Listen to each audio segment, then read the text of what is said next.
कि हमारे इस वीडियो में हम आपके लिए शीतला माता के व्रत की एक पौराणिक कहानी लेकर आए हैं।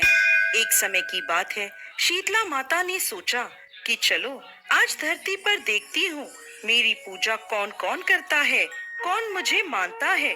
ऐसा सोचकर शीतला माता धरती पर राजस्थान के डूंगरी गांव में आई। माता शीतला गांव की गलियों में घूम रही थी। तभी एक मकान के ऊपर से किसी ने चावल का उबलता हुआ पानी नीचे फेंका। वो पानी शीतला माता के ऊपर जा गिरा, जिससे माता के शरीर पर फफोले पड़ गए। शीतला माता का पूरा शरीर जलने लगा। वो गांव में इधर उधर भटकने लगी और कहने लगी, अरे मैं जल गई, मेरा सारा शरीर जल रहा है, कोई मेरी मदद करो। लेकिन गांव में किसी ने भी माता की मदद नहीं करी। अपने घर के बाहर एक कुम्हारन बैठी थी।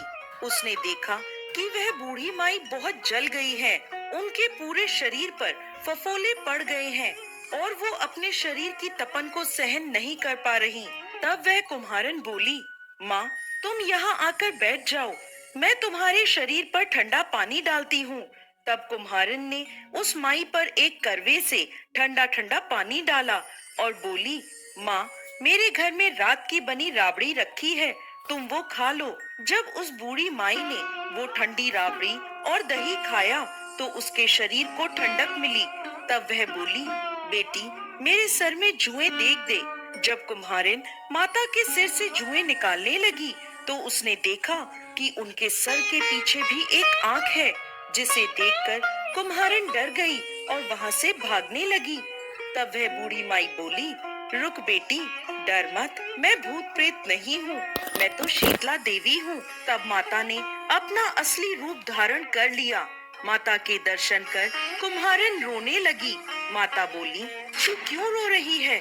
कुम्हारिन हाथ जोड़कर माता से बोली, माता मेरे घर में चारों तरफ दरिद्रता है, मैं आपको कहाँ बिठाऊं? मेरे घर में ना कोई चौकी है और ना ही आसन।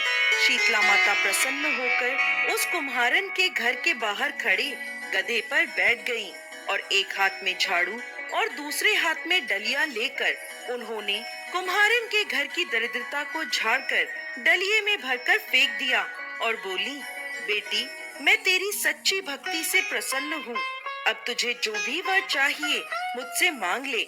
तब कुम्हारन हाथ जोड़कर बोली, माता आप इस गांव में स्थित होकर रहिए। जिस प्रकार मेरे घर की दरिद्रता आपने दूर करी है, वैसे ही जो भी व्यक्ति फागुन मास की अष्टमी पर भक्ति भाव से आपकी पूजा करे, आपको ठंडा जल और ठंडे भोजन का भोग लगाए, उसके घर की दरिद्रता आप स्वयं दूर करें। माता ने उसे तथास्तु कहा और बोली, तू इस करवे का जल अपनी झोपड़ी पर छिड़क लेना, कल सारे नगर में आग लगेगी लेकिन तेरी झोपड़ी नहीं जलेगी। ऐसा कहकर माता अंतर्ध्यान हो गई। कुम्हारिन ने ऐसा ही किया। रात हुई तो सारी नगरी में आग लग गई, पर कुम्हारिन की झोपड़ी बच गई।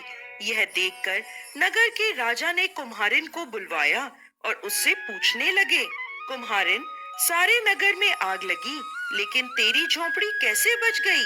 तब कुम्हारिन ने राजा को शीतला माता की कृपा की सारी बात बता दी और बोली, मुझ पर शीतला माता की कृपा हुई है। उस दिन से राजा ने पूरे नगर में ऐलान करवा दिया कि अब से शीतला अष्टमी के दिन किसी भी घर में चूल्हा नहीं जलेगा और हर घर में शीतला माता को बासी भोजन का भोग लगेगा। हे शीतला माता, जैसी कृपा आपने उस कुम्हारन पर करी, वैसे ही इस कथा को कहते, सुनते और हुकार भरते सब पर करना। जय शीतला माता।